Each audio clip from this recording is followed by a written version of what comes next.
Hi friends, எல்லாரும் இப்படி நடக்கலாம். வெல்கம் டு சாப்பார்வைகள். இன்றைக்கி ஆம்பூர் பிரியாணி ரெசிபி பார்க்கலாம். வாங்க ஃப்ரெண்ட்ஸ், வீடியோக்குள்ளே பார்க்கலாம். எண்ணெய் ஊற்றிக்கலாம். ஒரு 250 எண்ணெய் ஊற்றிக்கிறோம். 2 ஸ்பூன் நெய் சேர்த்துக்கலாம். எண்ணெய் காஞ்சிச்சு. 2 பட்டை, 4 பட்டை, 4 கிராம், 4 ஏலக்காய் சேர்த்துக்கலாம். 2 பிரியாணி இலை சேர்த்துக்கலாம். 1 கிலோ அரிசிக்கு 1/2 கிலோ வெங்காயம் வந்து பல்லாரி வந்து வெட்டி வச்சுக்கோம் பொடிசா, அதை சேர்த்துக்கலாம். லைட்டாக உப்பு சேர்த்துக்கலாம். வெங்காயம் வேகட்டும். நல்லா வெங்காயம் வேகட்டும். நல்லா வெங்காயம் ப்ரௌன் கலர் வெந்துருச்சு. இந்த ஸ்பூனில் வந்து 6 ஸ்பூன் வந்து இஞ்சி பூண்டு சேர்த்துக்கலாம். இந்த ஸ்பூனில் பச்சை வடை போடுறது வதக்கிக்கலாம்.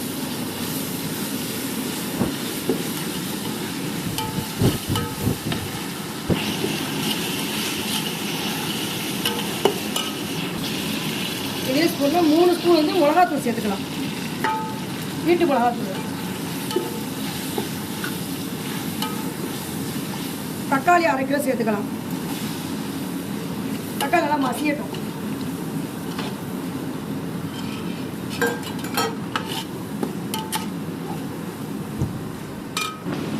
ஒரு கை புதினா சேர்த்தாச்சு. 1 கை அளவு கொத்தமல்லி சேர்த்துக்கிறோம். இது வந்து 1 கிலோ அரிசிக்கு சொல்கிற நம்ம அளவு. பாசுமதி ரைஸ் 1 கிலோக்கு. நல்லா எல்லாம் சேர்ந்து கலந்து விட்டுக்கலாம்.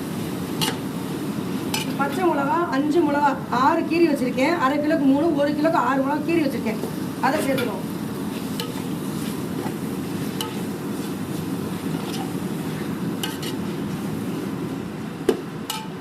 தயிர் 1/2 கப்பு சேர்த்துருக்கோம். அதை சேர்த்துக்கலாம்.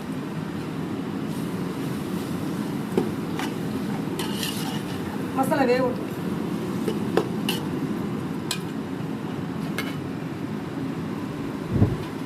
முக்கால் கிலோ சிக்கனை வந்து கழுவிட்டு 1 ஸ்பூன் இஞ்சி பூண்டு, தயிர் 1 கப்பு ஊற்றி ஊற வச்சுருக்கேன். 2 மணி நேரம் ஊற வச்சுருக்கோம்.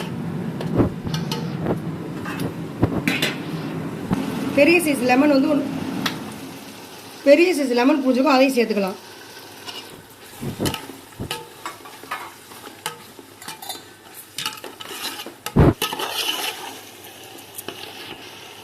மசாலாவுக்கு தகுந்தாப்புல உப்பு லைட்டாக சேர்த்துக்குவோம். அப்புறம் அரிசி போட சேர்த்துக்கலாம். எல்லாத்தையும் சேர்த்து கலந்து விட்டுக்கலாம். ஏன்னா வெங்காயத்துக்கு கொஞ்சம் உப்பு போட்டுருக்கோம்ல, லைட்டாக அப்போ தான் போட்டிருக்கேன். மசாலாலாம் ஒன்றா வச்சு இந்த இடத்துல கறியை சேர்த்துக்கலாம். ஊற வச்சுக்கோம்ல, அந்த கறியை சேர்த்துக்குவோம். பீஸ் வந்து பெருசாக இருக்கணும் நம்மளுக்கு. அப்போ கறி உடையாமல் வரும் நம்மளுக்கு.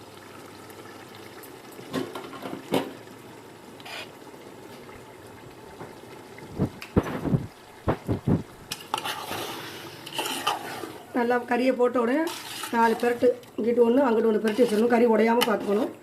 ஒரு 20 நிமிஷம் அதிலே வேகட்டும். இந்த தண்ணியிலே வேகட்டும். இதெல்லாம் மசாலா போட்டாச்சு. எல்லாம் வெந்துக்கிட்டு இருக்கட்டும். அதுக்கெல்லாம் அரிசியை போட்டு நம்ம அரிசி ரெடி பண்ணிக்கலாம். நல்லா தண்ணி கொதிக்குது. இந்த நேரத்தில் பாசுமதி ரைஸ் வந்து ஊற வச்சுருக்கிறேன். ரைஸ் ஊற வச்சுக்கோ, ஒரு 1/2 hour. அதை சேர்த்துக்கலாம். கொதிக்கிற தண்ணி வந்து பிரியாணியில் ஒன்று போட்டுக்குவோம். அரிசி போட்டாச்சு. ஒரு பட்டை, ஒரு பிரியாணியில் போட்டிருக்கிறேன். லைட்டாக புதினா இலை சேர்த்துக்கலாம். 2 கொத்தமல்லி தழை சேர்த்துக்கலாம். லைட்டாக ஒரு பொட்டு எண்ணெய் சேர்த்துக்கலாம். ஏன்னா அரிசி வந்து உதிரியாக வரும் நம்மளுக்கு. அதுக்கான எண்ணெய் சேர்த்துக்கலாம். லைட்டாக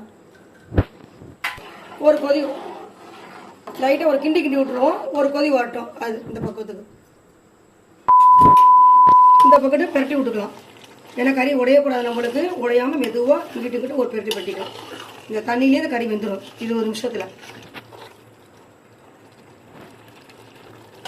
உப்பு இருக்கா செக் பண்ணிக்கோ. இந்த நேரத்தில் லைட்டாக உப்பு சேர்த்துக்கலாம்.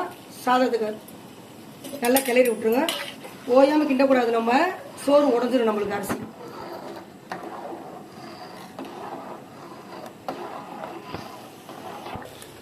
கிரேவிலாம் எல்லாம் ரெடி ஆயிடுச்சு. நல்லா கறி இந்த இடத்துல வெந்துருச்சு. உப்பு மட்டும் பார்த்துட்டு சோறு வடிச்சாச்சு. அதை தூக்கி போட்டு தம்மு விட்டுக்கலாம். அடுத்து வடிச்சுக்கிட்டேன். அதை வந்து இதில் சேர்த்துக்கலாம்.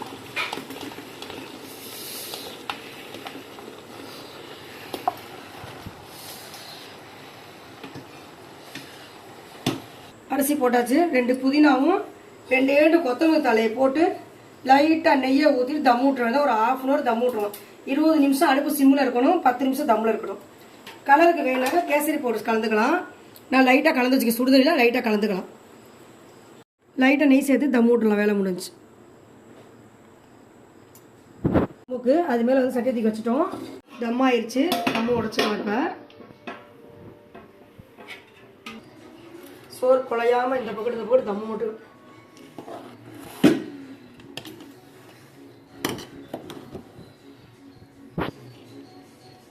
நல்லா உதிரி உதிரியாக இருக்குது சாப்பாடு.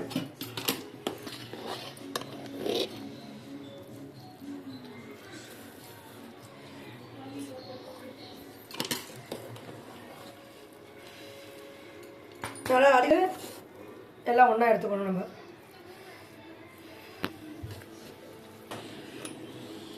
என்ன பிரியாணி ரெடி ஆகிடுச்சு. தம் விட்டு உடச்சாச்சு. என்னோட ஸ்டைலில் ஆம்பூர் பிரியாணி ரெடி.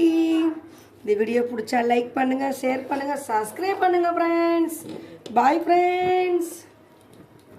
வரட்டா மாமே.